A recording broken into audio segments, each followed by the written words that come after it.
శక్తి గల దేవుడు మన దేవుడు. ఆయన పునరుద్ధాన శక్తిని నేను ఎప్పుడైతే పొందుకుంటావో పరిశుద్ధాత్మ శక్తి ద్వారా ఆయన రూపంలోకి చెక్కబడతాం, క్రీస్తు రూపంలోకి చెక్కబడతాం.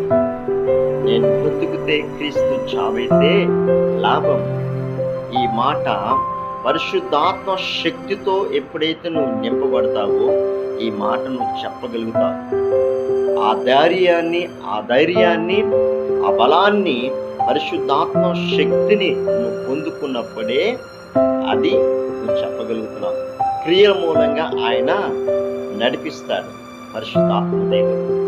ఈరోజు అన్ని వాక్యం చదివినా ఆత్మలో వాక్యం చదివినప్పుడు దేవుడు ప్రత్యక్షం అయ్యి నీతోని దేవుడు మాట్లాడతాడు.